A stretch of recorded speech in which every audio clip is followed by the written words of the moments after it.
Bien, je suis Léa Isabelle Ozoumé, dynamique unitaire TLP Gabon. Et je participe à cette troisième rencontre à Abidjan.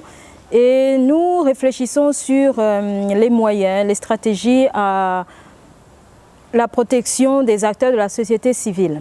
Bien, à ce niveau, il y a quand même des limites parce qu'il serait intéressant et même judicieux de voir également comment protéger les proches des acteurs de la société civile. Nous avons des enfants, des époux, des femmes et autres qui sont également menacés parce que chez nous, par exemple au Gabon, si on n'arrive pas à atteindre le leader, on va passer par un membre de sa famille.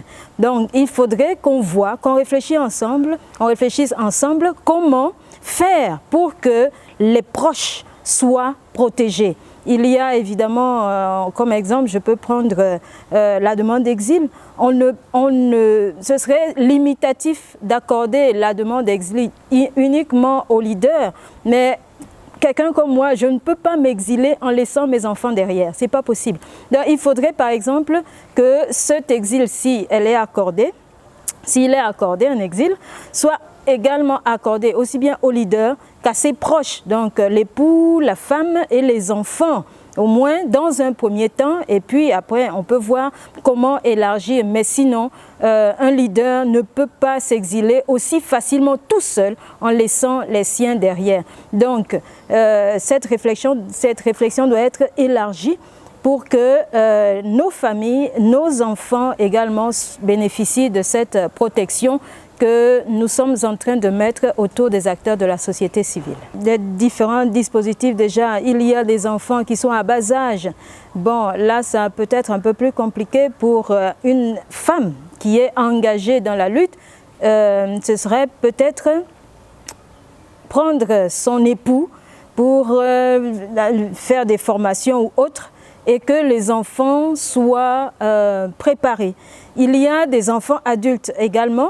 Ceux-là, on passe le temps dans les discussions en famille pour comment on donne des petites stratégies. Écoute, si on m'arrête demain, bon, voilà les contacts que tu dois appeler en premier. Disent-ils, quand je sors le matin, il n'est pas évident que je rentre le soir, mais si je ne rentre pas, appelle tel, ou alors, si j'ai fait une nuit dehors, vous devez déménager de la maison, emmener tous les ordinateurs, appareils et autres.